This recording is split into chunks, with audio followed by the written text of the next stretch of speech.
In the beginning, because of the thought that was in my mind when I first sat to meditate, I saw them as like a dead person that was really smart. And as time has gone on, I'm realizing that they are infinite intelligence and that they are as broad or as deep as the question that is being asked. So they no longer feel like a person to me, like you'd talk to your dead father or someone. They feel like infinite intelligence, although they have very specific personality. I feel their love and their humor, their appreciation of every person that they interact with. Their intelligence, that's probably the best word I would use to describe them. The stage I've reached, and I can't seem to, and I see no reason to get past it, I guess. I remember once when I finally discovered the word ineffable.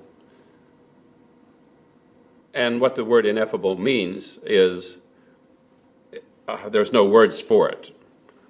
And I had, even before this, I had come to the decision that the closer I got to understanding what all that is out there, the less words there would be for it. It's like I don't try to understand about how the electricity was created to make all this go around here, the lights and the sound and so on and so forth. I just know I just have to flip a switch, and I trust that the switch will turn the light on. And to me, our work with Abraham is like that. I've lived enough life, had enough experiences before Abraham and with Abraham to feel really, really good about the power of what they're teaching and the value to the individual. Life was really, really good before Abraham. We were very healthy. We had a wonderful relationship. We had a wonderful income. We had a wonderful career, business, fulfilling work to do, something that was really rewarding, something that I just absolutely loved. I thought I would never, ever, ever stop it. I always said if I never made a penny out of it, I'd keep doing it. I loved it so much. Still have all of that, plus all of that. But on the other hand, I now understand a life. The big questions are answered. In other words, I understand the purpose of life is joy. Whereas before, I thought joy was kind of like, maybe we shouldn't get too joyous. Maybe we should suffer a little more. Maybe there should be more pain involved. Maybe there's something wrong with me wanting everyone around me to be happy. Maybe there's something wrong with me wanting everyone to enjoy their lives. Maybe that's not the plan.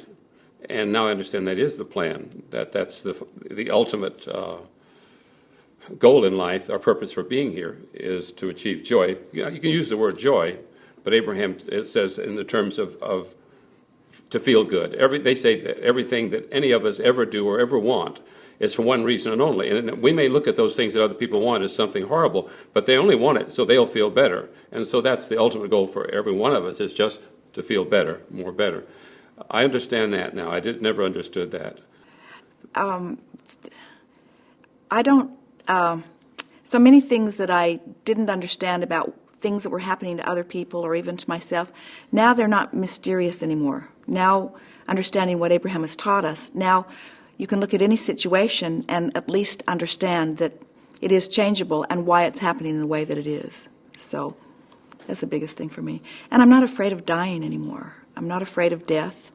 I'm not afraid that I've done something inappropriate that's going to cause me to be punished. I'm not worried that I wasn't part of the right organization and I didn't learn the right rules, or didn't follow the rules that I learned. So I feel free. I've learned also how to back out of any situation psychologically or mentally or however you want to put it fast, so nothing gets up ahead of steam that causes any problems in my life.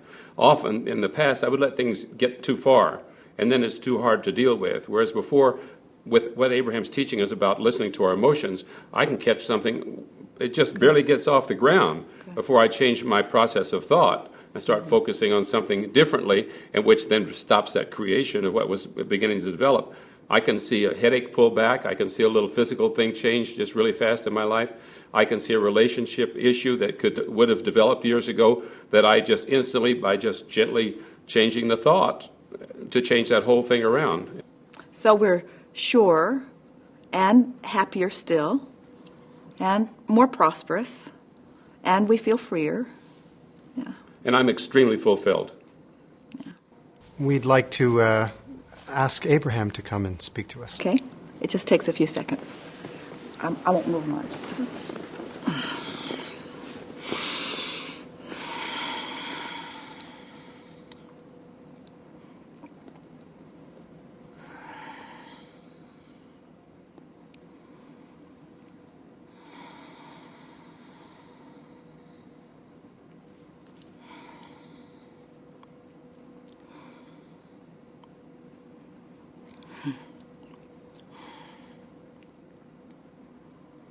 It is nice to have an opportunity to visit. Mm-hmm. Well, I have some questions for you, and the first question I want to ask is, how can we believe this? How can we believe that one person can close their eyes and concentrate, and suddenly there's someone else there? Help me with that.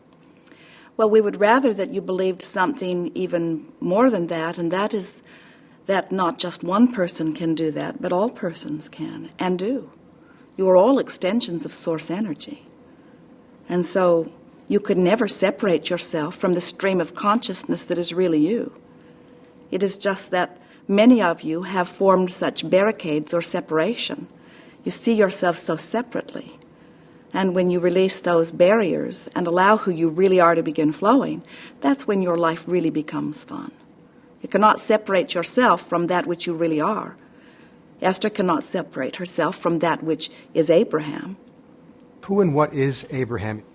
Well, words are tricky because from your physical format, you are accustomed to seeing things from your physical point of view. But we are non-physical consciousness. We are source energy. We are vibration. We are thought.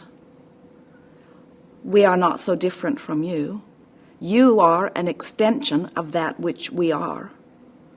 Everything that is physical is an extension of that which is source, you see. And so we are just a purer form of the energy that is actually you, meaning we do not have thoughts of resistance that keep us from being that which is a vibrational match to source, while in your physical form, sometimes you do. Have you ever been human? Well, the question has a misunderstanding at its basis that we want to clarify first, and that is to say that everything that is physical is an extension of that which is non-physical. Physical friends often look at life from their physical format and they think, well, it's either dead or alive, so it's either physical or non-physical, when in reality it is always non-physical, and sometimes that non-physical focus is focused into the physical. So the question, have you ever been physical, implies that we are not, right now, physical, while Esther and Jerry and you and so many others are the physical extension of that which we are. It's sort of like saying to your toaster, why don't you be the electrical current also? And the toaster says, I'm the toaster, the electrical current will be the electrical current. And we're wanting you to understand that source energy will always be source energy. But source energy expresses itself in physical form all around you. Why the name Abraham?